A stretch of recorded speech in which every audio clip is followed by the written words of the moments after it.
Hola chicos, ¿cómo están? Cordial saludo. Bueno, estamos acá, digamos que en nuestra primera videoclase.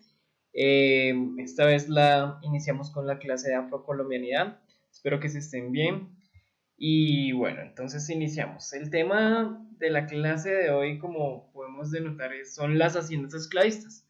Digamos que en el fondo podemos observar como un mapa conceptual que nos explica cuáles van a ser las matices que van a representar las haciendas esclavistas pues en la época colonial. Recordemos que el origen de la afrocolombianidad se remonta a la época colonial.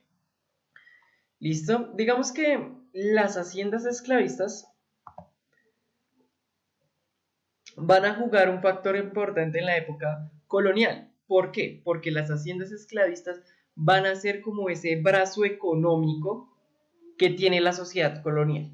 ¿Listo? Porque a través de ellas vamos a encontrar distintas actividades económicas, distintas formas de organización. ¿Listo?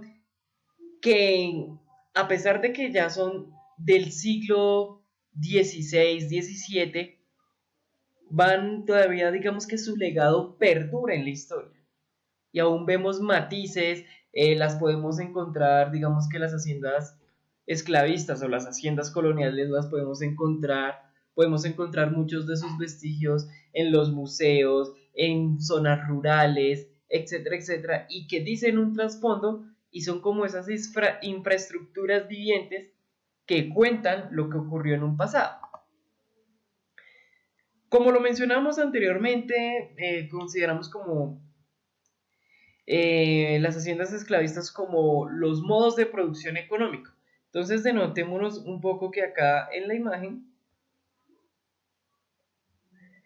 lo que nos muestra esta acuarela es que la gran mayoría de las plantaciones eran trabajadas por personas afrodescendientes, aunque pues acá es bastante notorio y vale la pena precisar de que esta acuarela no refleja lo que era la Nueva Granada, no refleja lo que fue la Nueva España, ni siquiera el virreinato del Perú. Esta hace alusión como a una acuarela de las plantaciones del sur de los Estados Unidos. Digamos que acá está el hacendado inglés, digamos que lo reconocemos por su vestimenta, lo hace bastante notorio el sombrero, acá también está, digamos, el mismo tipo de sombrero inglés, ¿listo?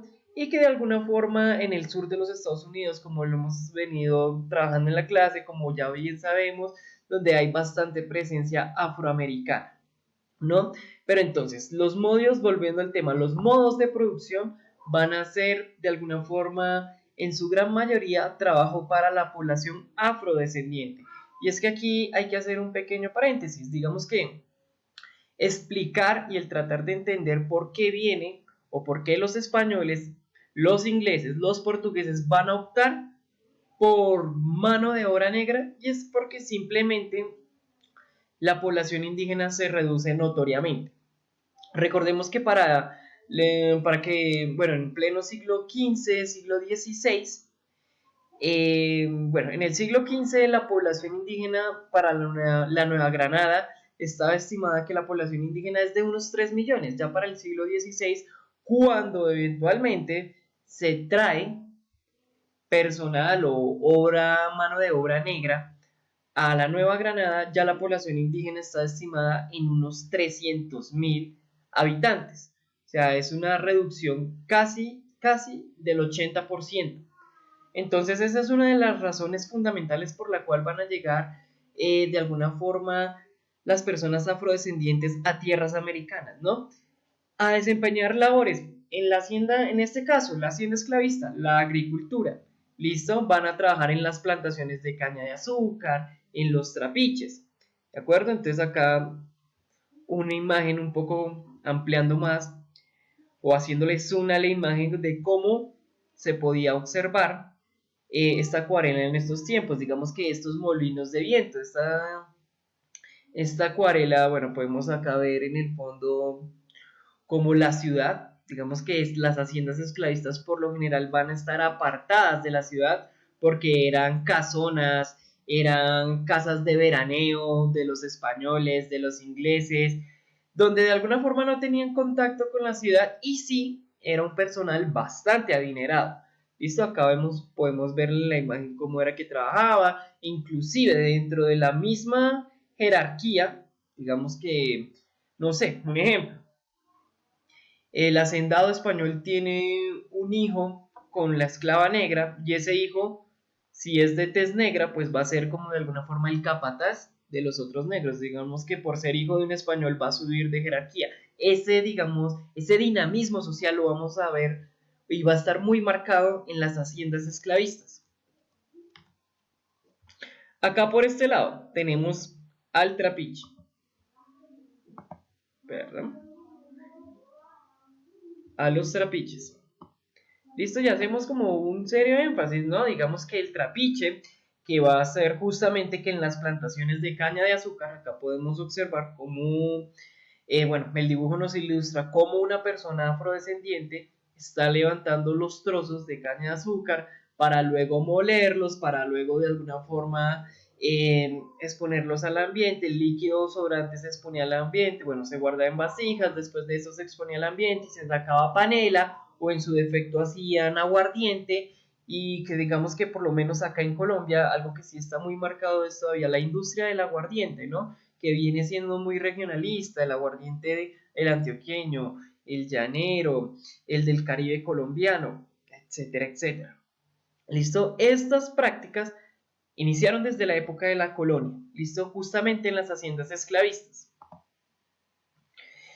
Bueno, si por un lado decíamos que la agricultura es como, ya ha estado desde los inicios de la humanidad, pues la ganadería no se queda atrás. Digamos que en esta acuarela es perteneciente a los llanos orientales, ¿listo? Donde también va a haber población afro, digamos que van a venir procedentes de las zonas periféricas de Venezuela, pero digamos que es que acá ya cuando hablamos del llano estamos hablando de la cultura llanera y la cultura llanera no conoce de fronteras, ¿listo? Pero también digamos que las haciendas esclavistas van a estar como en esos lugares apartados de la ciudad, del escándalo, porque van justamente, como se dijo, van a ser casas de pasear, donde se reúne la familia, donde de alguna forma se pasa la Semana Santa, la Navidad, etcétera, etcétera. La minería, ya que hay que hacer un foco importante porque es que la gran parte de los, bueno, sí, digamos que el factor principal para la que llegan personas afrodescendientes a tierras americanas va a ser por la actividad de la minería.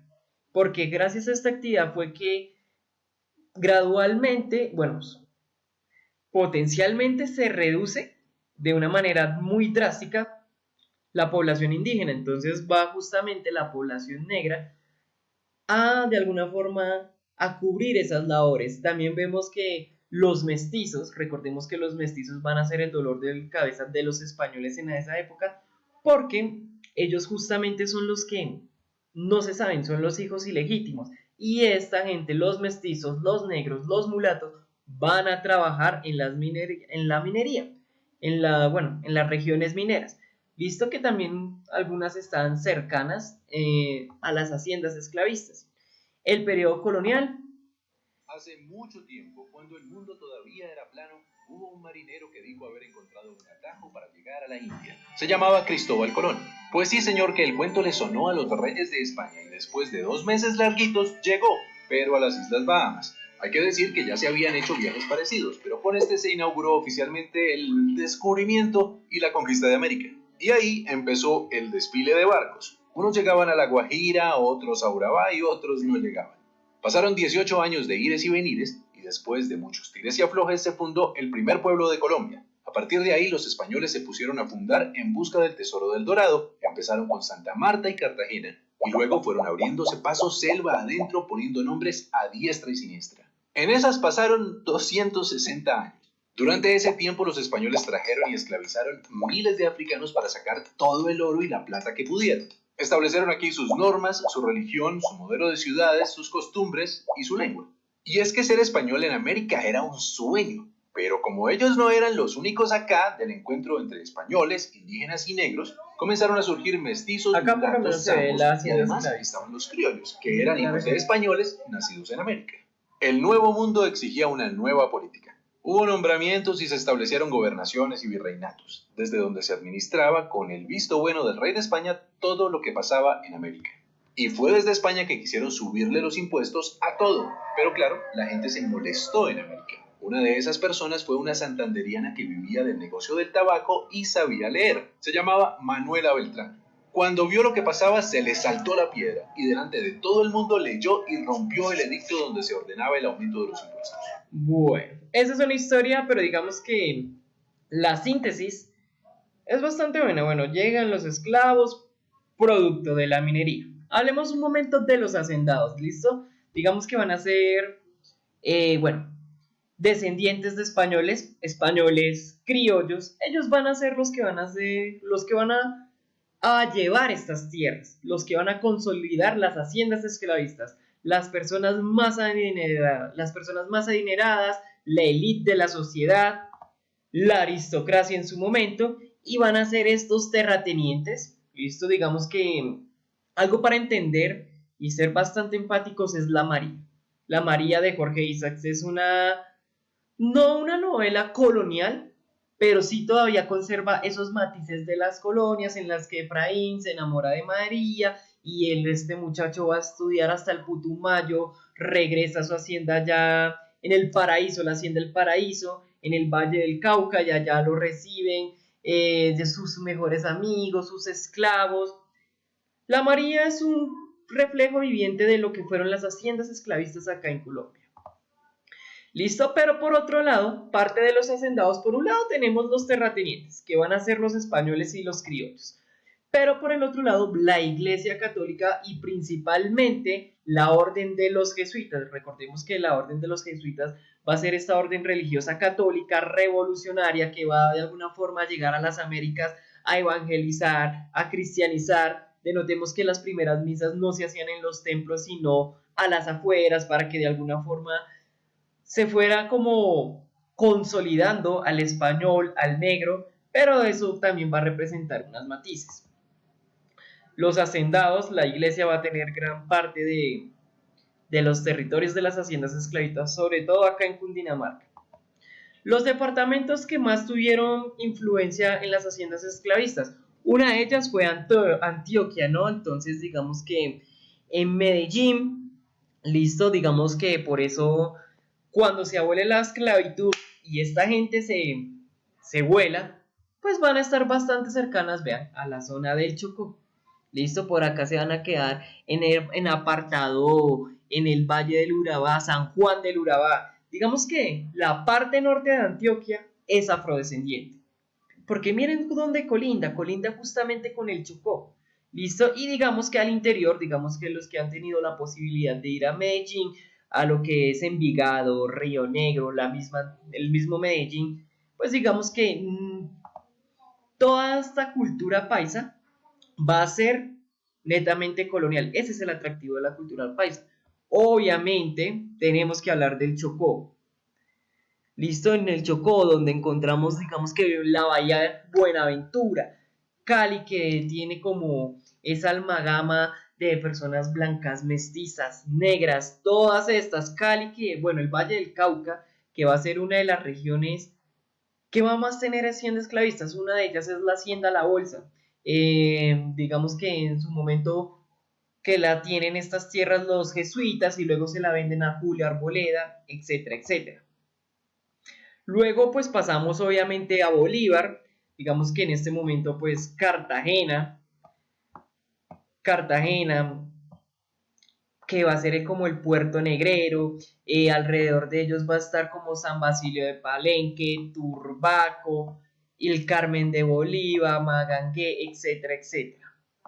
Y ya finalizamos con Cundinamarca y los alrededores de Cundinamarca, lo que va a ser Zipaquirá, lo que va a ser Chía, que aún tenemos vestigios, ¿listo? De muchas haciendas esclavistas que se dedicaban a este tipo de producción, ¿listo? Bien, chicos, espero que hayamos por lo menos dimensionado un poco sobre las haciendas esclavistas, de que rescatemos, de que han jugado un papel importante en la historia colonial, en la historia de la Nueva Granada, en el Virreinato de Santa Fe, y que nos contribuyen como país. Saludos a todos.